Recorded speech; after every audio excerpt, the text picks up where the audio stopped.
Assalamualaikum warahmatullahi wabarakatuh. Selamat siang saudara-saudara. Hari ini kita lanjutkan perkuliahan kita, mata kuliah profesi pendidikan, baik itu prodi pendidikan IPS ataupun prodi pendidikan matematika, Universitas Pasir Pengarayan. Karena Corona atau COVID-19 masih menyerang, maka perkuliahan tanpa mengurangi mutu dan kualitasnya kita melaksanakan secara daring atau secara online. Minggu yang lalu kita sudah bahas tentang profesi bidang ketatalaksanaan pendidikan. Hari ini kita akan melihat profesi bidang kekepala sekolahan.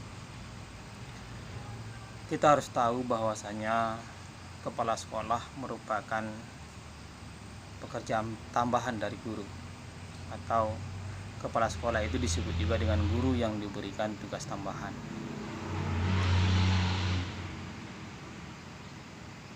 Kepala sekolah merupakan gerbong utama yang akan membawa sekolah mencapai visi dan misinya. Oleh karena itu, seorang kepala sekolah harus mampu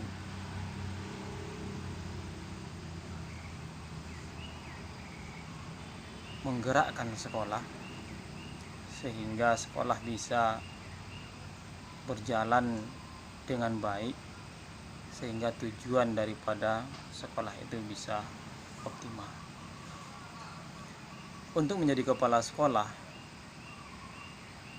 ada 5 kompetensi yang harus dimiliki oleh seorang kepala sekolah. Yang pertama yang harus dimiliki adalah kompetensi manajerial. Kompetensi manajerial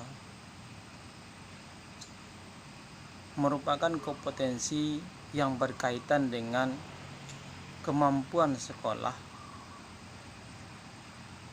melaksanakan kegiatan-kegiatan manajerial. Kita tahu di dalam sekolah itu ada wakil kepala sekolah, ada guru, ada siswa, kemudian ada komite sekolah juga. Maka kepala sekolah harus mampu menjadi manajernya, harus mampu menggerakkan, harus mampu menjadi lokomotif daripada sekolah itu sendiri. Maka kompetensi yang pertama yang harus dimiliki oleh kepala sekolah itu adalah kompetensi manajerial. Yang kedua, kompetensi yang harus dimiliki kepala sekolah adalah kompetensi kepribadian. Sama dengan kompetensi yang berkaitan dengan guru atau kompetensi ketatalaksanaan pendidikan, kompetensi kepribadian itu berkaitan dengan pribadi seorang kepala sekolah. Pribadi yang bisa menjadi contoh, pribadi yang bisa menginspirasi, pribadi yang bisa membawa perubahan yang lebih baik bagi sekolah. Kompetensi yang ketiga yang harus dimiliki oleh kepala sekolah adalah kompetensi sosial. Berbicara kompetensi sosial berarti berbicara bagaimana kepala sekolah mampu berinteraksi atau bersosialisasi dengan orang-orang di lingkungannya. Tadi sudah kita sampaikan siapa itu, guru misalnya, wakil kepala sekolah, orang tua, kemudian siswa, ataupun komite sekolah. Kompetensi yang keempat yang harus dimiliki oleh seorang kepala sekolah adalah kompetensi supervisi. Supervisi merupakan pemberian bantuan kepada guru kepada sivitas sekolah sehingga bisa melaksanakan kegiatan dengan lebih baik lagi. Oleh karena itu, kepala sekolah harus bisa melakukan supervisi atau pembinaan. Jadi ketika ditemui permasalahan, apakah oleh guru dalam mengajar misalnya, maka kepala sekolah harus bisa membina, harus bisa memberikan masukan yang positif sehingga pelaksanaan pembelajaran menjadi lebih baik lagi. Kompetensi yang kelima yang harus dimiliki oleh seorang kepala sekolah itu adalah kompetensi kewirausahaan.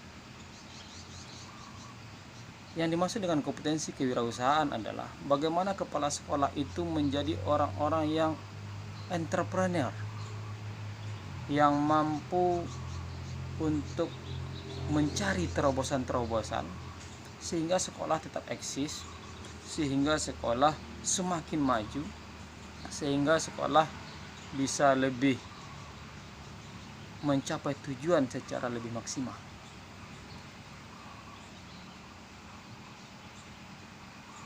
Kompetensi kewirausahaan tidak melulu hanya mengharuskan sekolah itu membuka usaha, tidak. Tetapi bagaimana sekolah itu bisa, atau kepala sekolah itu memiliki kemampuan sehingga sekolah itu memiliki daya saing. Karena seorang kewirausahaan atau seorang yang memiliki jiwa wirausaha pada dasarnya adalah orang yang sanggup dan mampu memenangkan persaingan. Jadi untuk menjadi seorang kepala sekolah itu minimal atau kompetensinya ada 5. Yang pertama, kompetensi manajerial. Yang kedua, kompetensi kepribadian. Yang ketiga, kompetensi sosial. Yang keempat, kompetensi supervisi. Dan yang kelima, kompetensi kewirausahaan. Kemudian, apa sih fungsi daripada kepala sekolah? Secara sederhana, fungsi kepala sekolah itu bisa disingkat dengan istilah E-Maslim. Saya ulangi, E-Maslim. E itu adalah edukator, M manager, A administrator, S supervisor, L leader, I inovator, M motivator. Jadi, kepala sekolah itu memiliki fungsi E-Maslim, edukator. Fungsi edukator menekankan bagaimana kepala sekolah itu berfungsi untuk menjamin pelaksanaan pendidikan di sekolah. Kita misalkan, sekarang RPP sudah disusun bahwasanya sekolah berdasarkan dengan cara konvensional atau siswa datang ke sekolah. Akan tetapi dengan wabah yang ada sekarang, maka sekolah harus menggunakan blended learning atau e-learning dengan program atau alat yang bermacam-macam. Maka kemampuan kepala sekolah untuk menjamin pelaksanaan pendidikan itu dinamakan fungsi edukator. Kemudian fungsi administrator. Fungsi administrator adalah untuk menjamin pelaksanaan administrasi sekolah.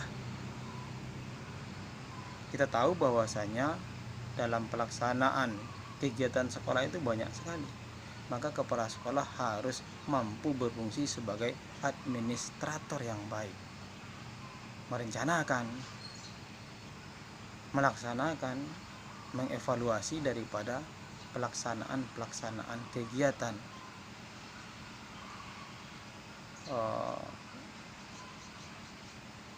di dalam lingkup sekolah. Tadi E administrator, A-nya, M-nya manajer. Manajer kepala sekolah harus mampu, tadi kaitannya dengan kompetensi juga sudah kita sampaikan, kepala sekolah harus mampu menggerakkan orang-orang dalam organisasinya untuk mencapai tujuan, membagi tugas pokok masing-masing guru misalnya, TU, untuk menjamin ketercapaian tujuan pendidikan itu sendiri. S, supervisor, memberikan pembinaan, ini juga kaitannya dengan kompetensi tadi, memberikan pembinaan kepada guru, kepada wakil kepala sekolah, kepada sivitas akademika di sekolah itu, sehingga semakin lama pelaksanaan pekerjaan itu menjadi semakin baik. L, leader, pemimpin. Pemimpin itu pada dasarnya adalah orang yang mampu mempengaruhi orang lain. Kepala sekolah mampu menyampaikan sesuatu dengan baik kepada sivitas sekolah, dan sivitas itu mengikuti apa yang diinginkan oleh kepala sekolah, tentu berkaitan dengan pencapaian tujuan. I, inovator. Inovator memiliki jiwa atau memiliki kemampuan untuk menginovasi, menemukan hal-hal baru. Inovator. Kemudian Muslim, inovator, dan terakhir motivator. Motivator, siswa mampu memotivasi, kepala sekolah mampu memotivasi siswa untuk belajar, memotivasi guru untuk mengajar, memotivasi ketatalaksanaan untuk memberikan pelayanan prima. Ini fungsi daripada kepala sekolah.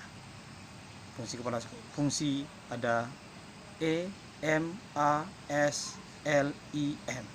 Muslim, edukator, manajer, administrator, supervisor, leader, inovator, dan motivator. Kemudian kalau saudara berbicara tentang syarat menjadi kepala sekolah untuk sekolah negeri, itu ada syarat-syarat ketentuan. Biasanya berkaitan dengan usia, berkaitan dengan pengalaman, berkaitan dengan kepangkatan, juga berkaitan dengan masa kerja. Tugas saudara, yang pertama saudara harus mencari peraturan yang berkaitan dengan syarat untuk menjadi kepala sekolah. Itu tugas yang pertama. Tugas yang kedua, saudara mencari artikel yang berkaitan dengan kepala sekolah. Apakah dia berkaitan dengan tugas pokok dan fungsinya atau berkaitan dengan kompetensinya. Tugas yang pertama, saudara cari peraturan yang berkaitan dengan untuk menjadi seorang kepala sekolah.